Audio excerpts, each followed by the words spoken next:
हमारे यहाँ जो एनालिस्ट होते हैं हिंदुस्तान में, इसमें भी बहुत बातचीत हुई थी कि वो आसिम मुनीर लंच के लिए गए थे तो वो बेच के आ गए देश को, ये कर दिया वो कर दिया। उन्होंने जो भी कुछ किया हो, एक बात तय है कि कोई भी पाकिस्तानी जनरल जो है नेशनल सिक्योरिटी के साथ अपनी कभी कॉम्प्रोमाइज नहीं करता है, उसमें कोई शक नहीं है। हिंदुस्तान को आप इसमें कहाँ खड़ा देखते हैं प्रवीण साहब? देखिए, मैं हिंदुस्तान की पहली बात तो बता दूं, जो फॉरेन पॉलिसी है जो हमने देखी है पिछले 11 साल की प्राइम मिनिस्टर मोदी के अंदर, वो एक गलत फॉरेन पॉलिसी है।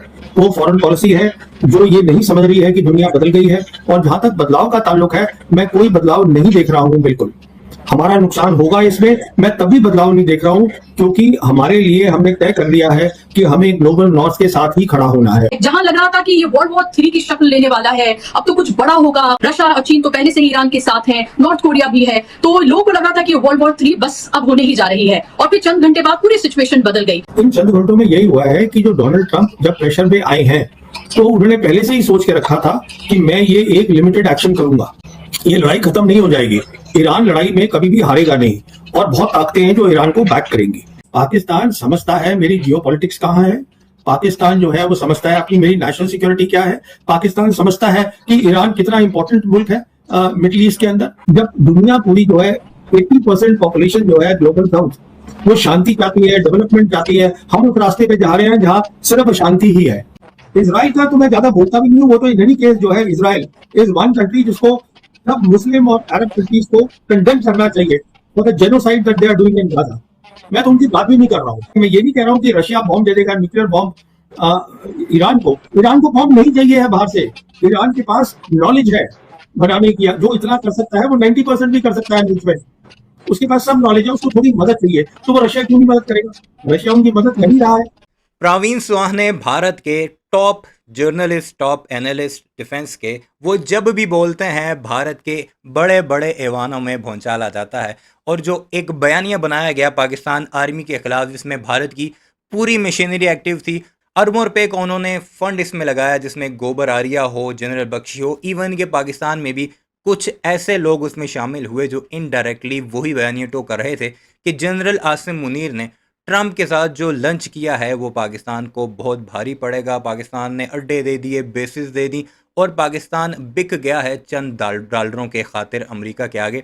उस पर क्या कुछ कहना है प्रवीण सुहाने का? एक प्रोग्राम ने आकर उस सारे बयानिए, उस सारी फंडिंग को गारिद कर दिया है, वो इस वीडियो में आपको दिखाएंगे। साथ ही साथ ईरान और पाकिस्तान के अब रिलेशन कैसे होंगे, उसे किस तरह प्रवीण सुहाने देखते हैं। इस वीडियो में आपको वही सब कुछ दिखाते हैं जो एक चीज़ तो वाज़ेह करता है कि पाकिस्तान की फॉरेन पॉलिसी, खासकर पाकिस्तान की आर्मी का जो एक्शन हुआ और ऑपरेशन सिंदूर के बाद जो भारतीयों को उनकी औकात दिखाई गई, उस पर अब दुनिया भी, खासकर भारत के जो सही माने में डिफेंस एनालिस्ट हैं, वो क्या कुछ सोचते हैं, ये सब कुछ आप पर वाज़ेह हो जाएगा। वीडियो पर आगे बढ़ने से पहले आपसे गुजारिश है, चैनल को ज़रूर सब्सक्राइब कीजिएगा, कमेंट सेक्शन में इस बारे में अपनी राय का इजहार भी ज़रूर कीजिएगा। जहां तक पाकिस्तान का ताल्लुक है, हम पाकिस्तान को हमेशा एक जॉन्डिस तरीके से देखते हैं। हमारे यहाँ जो एनालिस्ट होते हैं हिंदुस्तान में, हम एक छोटी सी बात ये समझने की कोशिश नहीं करते हैं। इसमें भी बहुत बातचीत हुई थी कि वो आसिम मुनीर लंच के लिए गए थे तो वो बेच के आ गए देश को, ये कर दिया वो कर दिया। उन्होंने जो भी कुछ किया हो, एक बात तय है कि कोई भी पाकिस्तानी जनरल जो है नेशनल सिक्योरिटी के साथ अपनी कभी कॉम्प्रोमाइज नहीं करता है, उसमें कोई शक नहीं है। और जो मैंने और पहले भी इसके बारे में जिक्र किया है कुछ लोगों के साथ कि देखिए, वो as a commander in chief उन्होंने फील्ड मार्शल मुनीर को बुलाया होगा, उनसे पूछताछ करी होगी। आप जानते हैं बेहतर ईरान को, आप ईरान के बारे में बताइए, वहां के एरिया के बारे में बताइए। तो मेरे ख्याल में जो जहां तक पाकिस्तान का ताल्लुक है, पाकिस्तान समझता है मेरी जियोपॉलिटिक्स कहाँ है, पाकिस्तान जो है वो समझता है अपनी मेरी नेशनल सिक्योरिटी क्या है, पाकिस्तान समझता है कि ईरान कितना इंपॉर्टेंट मुल्क है मिडिल ईस्ट के अंदर। देखिए, पाकिस्तान में होंगी खामियां, काफी खामियां हैं गवर्नेंस की, इसमें कोई शक नहीं है, बट नेशनल सिक्योरिटी की खामी और एक्यूज करना उनके जनरल्स को, I don't think that is correct. मैं ये कह रहा हूं कि इस बारे में मेरे पास कोई सबूत नहीं है, कोई एविडेंस नहीं है कि किया है कि नहीं किया है। मैं ये कह रहा हूं कि नेशनल सिक्योरिटी पे पाकिस्तान कॉम्प्रोमाइज नहीं करेगा, ये कह रहा हूं। Okay fair enough. तो प्रवीण साहब, इस सारे उसमें, क्योंकि आप एक डिफेंस एक्सपर्ट हैं, लोगों में ये बहुत ज्यादा क्यूरियोसिटी है जानने की कि एक ऐसा मुल्क जो ये कहता है उसके पास मोसाद जैसी एजेंसी है, चाहे अमेरिका की हम बात करें, इजराइल की, दोनों की हम बात करें, उनके पास जिस तरह की एजेंसीज हैं, वहां उन्होंने एजेंट्स भी अपने ईरान में पूरे तरीके से प्लान कर रखे थे, जिनको पकड़ा गया, एग्जीक्यूट किया गया, वो सब भी हमने देखा। क्या ये इंटेलिजेंस फेलियर आप इजराइल और अमेरिका का नहीं मानते हैं कि उनको ये अंदाजा ही नहीं था कि ईरान के पास इस तरह के हथियार हैं, इस तरह के बैलिस्टिक मिसाइल्स हैं उनके पास जो इतनी इस तरह से मार कर सकते हैं जिससे पूरी तरीके से इजराइल बौखला गया, उसकी समझ नहीं आया कि इसका जवाब कैसे दिया जाए। तो क्या दुनिया को चौंकाया है ईरान ने अपनी इस ताकत से ये दिखाकर कि वो इजराइल को कैसे करने की बात कर रहे थे कि अगर आप ईरान को ग्रेट अगेन नहीं बना सकते हैं, मीगा की उन्होंने बात की थी, तो क्यों ना रिजीम चेंज कर दी जाए। ये बात डोनाल्ड ट्रंप ने कही थी। कुछ घंटों में लोगों में ये वो है जहां लग रहा था कि ये वर्ल्ड वॉर 3 की शक्ल लेने वाला है, अब तो कुछ बड़ा होगा, कतर में को इसमें अब शामिल कर लिया गया है, अब इसमें वो अरब कंट्रीज जो जिनकी अमेरिका के साथ डील हुई है वो सब भी इसमें शामिल हो जाएंगे और यही तो होना था। रशिया और चीन तो पहले से ही ईरान के साथ हैं, नॉर्थ कोरिया भी है, तो लोगों को लग रहा था कि वर्ल्ड वॉर 3 बस अब होने ही जा रही है और फिर चंद घंटे बाद पूरी सिचुएशन बदल गई। इन चंद घंटों में ऐसा क्या हुआ है? इन चंद घंटों में यही हुआ है कि जो डोनाल्ड ट्रंप जब प्रेशर में आए हैं तो उन्होंने पहले से ही सोच के रखा था कि मैं ये एक लिमिटेड एक्शन करूंगा, उसके आगे नहीं करूंगा मैं, क्योंकि उनको समझा दिया गया था ये लड़ाई खत्म नहीं हो जाएगी, ईरान लड़ाई में कभी भी हारेगा नहीं और बहुत ताकतें हैं जो ईरान को बैक करेंगी। तो इसीलिए सारी बात हो रही थी। अब ये भी बताया जा रहा है कि अमेरिका ने जब किया, जैसे मैं आपको बता रहा था, अपनी जो ये 3 न्यूक्लियर साइट पे बॉम्ब भी फेंके हैं उन्होंने, तो पहले बताया जा रहा है, इत्तला कर दी गई थी ईरान को कि हम ये करने वाले हैं। तो ये जो बिहेवियर होता है, डुप्लिसिट बिहेवियर, एक जो ग्रेट पावर होती है उसको शोभा नहीं देता है। जहां तक ताल्लुक है, बदल क्या गया है, जैसे मैं आपको बार बार बता रहा हूँ, बहुत कुछ बदल गया है, बहुत कुछ बदल गया है। एक एनपीटी खत्म हो चुकी है। जहां तक अभी देखिए वो ठीक है, एनपीटी है, डेफिनेटली जो हो रखा है हमने उसको बना रखा है, बट अब बात होगी कि सब न्यूक्लियर वेपन थोड़ा हो उसके पास, ईरान के पास हो, तो अमेरिका की क्रेडिबिलिटी खत्म हो गई है वहां पर। इजराइल में अब वो ताकत अकेली ताकत नहीं रहा है, ये बिल्कुल तय हो गया है मिडिल ईस्ट के अंदर। और जो ग्लोबल साउथ है वो अब ज्यादा इज्जत करेगा इन 2 ग्रेट पावर की और ईरान की इज्जत करेगा। इतना कुछ तो बदल गया है, इसमें इसका पूरा इम्प्लीकेशन पूरी वर्ल्ड पर होगा। 3-4 चीजें जी बिल्कुल। हिंदुस्तान को आप इसमें कहां खड़ा देखते हैं प्रवीण साहब? क्योंकि पहले इजराइल के फेवर में ट्वीट किया गया, फिर लगा शायद कुछ परिस्थितियां बदल रही हैं, तो फिर मोदी जी ईरान को लेकर भी ट्वीट करते हैं और हम देख ही रहे हैं कि ऑपरेशन सिंदूर के बाद एक तरह से हमारे सामने एक ऐसी तस्वीर उभर कर आई जहां हमें लगा कि हमारे साथ तो कोई खड़ा ही नहीं है, हम बिल्कुल एक अलग थलग है और फॉरेन पॉलिसी पूरी तरीके से चरमराई हुई है। अब क्या ईरान का जिस तरह से दबदबा कायम हुआ है उसके बाद क्या हमारी फॉरेन पॉलिसी में आप कुछ बदलाव देखेंगे? क्या आप ग्लोबल साउथ की तरफ टिल्टेड देखेंगे या अभी भी ग्लोबल नॉर्थ अमेरिका और इजराइल की तरफ ही आप उनको टिल्टेड देखेंगे? देखिए, मैं हिंदुस्तान की पहली बात तो बता दूं, जो फॉरेन पॉलिसी है जो हमने देखी है पिछले 11 साल की प्राइम मिनिस्टर मोदी के अंदर, वो एक गलत फॉरेन पॉलिसी है। वो फॉरेन पॉलिसी है जो ये नहीं समझ रही है कि दुनिया बदल गई है। और जहां तक बदलाव का ताल्लुक है, मैं कोई बदलाव नहीं देख रहा हूं। बिल्कुल हमारा नुकसान होगा इसमें, मैं तभी बदलाव नहीं देख रहा हूं क्योंकि हमारे लिए हमने तय कर लिया है कि हमें ग्लोबल नॉर्थ के साथ ही खड़ा होना है और हम वो खड़े होंगे। मैं इसलिए ये नहीं देख रहा हूं कि हम बदलाव होगा।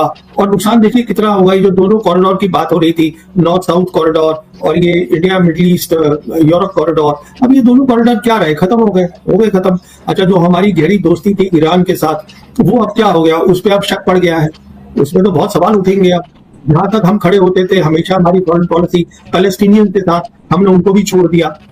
तो आप देखिए ना इन सब चीजों को ऐसे वक्त में जब दुनिया पूरी जो है 80% पॉपुलेशन जो है ग्लोबल साउथ, वो शांति चाहती है, डेवलपमेंट चाहती है, हम उस रास्ते पे जा रहे हैं जहां सिर्फ अशांति ही है। अशांति तो होगी क्योंकि अगर आपके 2 नेबर है, 2 मिलिट्री लाइन है, आपकी उन दोनों के साथ रिलेशन नॉर्मल नहीं है, तो शांति कैसे होगी? यहाँ पर आप मुझे बताइए, अगर पीस नहीं होगी तो तरक्की कैसे होगी, डेवलपमेंट कैसे होगी?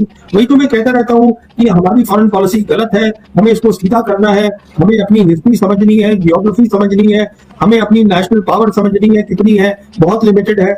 हमें ये समझना है कि आज जो हमारे पास अपॉर्चुनिटी है जियो पॉलिटिक्स की, अब उसका फायदा उठा रहे हैं, हम नहीं उठा रहे हैं। तो मैं तो समझता हूँ हमारी फॉरेन पॉलिसी को और नुकसान होगा, हमारी क्रेडिबिलिटी। ओके, ये बहुत बड़ी बात है कि इससे भी कोई सबक नहीं सीखा जा रहा है और साफ तौर पर वो दिख भी रहा है और उसकी क्या कारण है वो भी पता है। यहाँ मैं अभी नहीं कहना चाहती हूँ लेकिन सबको पता है कि किस तरह की हमारी इंटरनल पॉलिटिक्स है और वो एक खास मजहब के नफरत पर चढ़कर जिस तरह से सत्ता पर हासिल किया है इन्होंने सत्ता को, उसके बाद जो भी चीजें हो रही है वो सामने दिख रही है। मेरे बस 1-2 लास्ट सवाल प्रवीण सर आपसे, मार सकता है क्योंकि कितना घूम कर जो उनकी मिसाइलें हैं वो जाती थी, ये सबको भी देखना चाहिए कि it wasn't easy for Iran to do this. देखिए, जहां तक इजराइल का ताल्लुक है, मेरी असेसमेंट ये है, इजराइल को पता था कितनी ताकत है ईरान के पास, तकरीबन तकरीबन, पर नेतन्याहू ये चाहते थे किसी तरीके से मैं जल्दी से जल्दी अमेरिका को इस लड़ाई में डायरेक्टली ले आऊं। सोच ये थी कि अगर अमेरिका डायरेक्टली इस लड़ाई में आ जाएगा तो जो है वो खत्म कर देगा ईरान को। तो मसला ये नहीं था कि ईरान का न्यूक्लियर प्रोग्राम है, वो एक मसला था। सबसे बड़ी बात ये थी कि हमें ईरान की न्यूक्लियर कैपेबिलिटीज, न्यूक्लियर फैसिलिटीज और मिलिट्री कैपेबिलिटीज उनको भी डिस्ट्रॉय करना है, कि उसको हम इतना कमजोर बना दें कि फिर हमारा दबदबा रहे। ये इजराइल की सोच थी। जहां तक अमेरिका का ताल्लुक है, अमेरिका जो है it is a arrogant nation. मैंने आज तक अमेरिकन के जो एनालिस्ट हैं उनसे कोई लेवल हेडेड एनालिसिस नहीं देखा है आज तक, क्योंकि वो मान के चलते हैं कि हम जो है वो अपने ओपोनेंट से बहुत बेहतर हैं। जब आपके दिमाग में ये एरोगेंस होती है, ह्यूबरिस होती है, हम बहुत बेहतर है, आपकी एनालिसिस कभी ठीक नहीं हो सकती है। इंस्टेड ऑफ ये सोचना कि हमारा जो ओपोनेंट है उसके पास भी काफी काबिलियत होगी। तो जहां तक ताल्लुक है ईरान का, मैं समझता हूँ ईरान ने अपने लेसन सीख लिए थे। ईरान को तो 2003 से ही इल्म था कि ये मेरे लिए भी एक दिन मुझे इसको सहना पड़ेगा। जब इराक में लड़ाई करी थी अमेरिका ने फ्लिमजी ग्राउंड्स पर, ये ऐसे बनाकर कि उसके पास न्यूक्लियर वेपन्स है, तो उनको मालूम था, तो वो उनको ये भी मालूम था कि अमेरिका के पास नेवल पावर है, एयर पावर है, तो मुझे एक ऐसी लड़ाई करनी है जो कि एसिमेट्रिकल हो। तो उन्होंने वो पूरी प्लानिंग करी हुई थी, इसलिए उन्होंने ज्यादा भरोसा जो था वो अपनी मिसाइल्स पे रखा, अलग अलग तरीके की, अपने integrated air and missile defence systems पे रखा, और फिर उन्होंने ये सारे ऑप्शंस रखे। जैसे कि ये बेसिस है जिसमें आज, जैसे आप जानती हैं, उन्होंने बैलिस्टिक मिसाइल छोड़ी कतार के ऊपर। करीबन देखिए आप 50,000 या 45,000 के करीब जो है अमेरिकन ट्रूप्स है वहां पर। फिर उनके पास वो ऑप्शन भी था जिसकी वो धमकी दे रहे हैं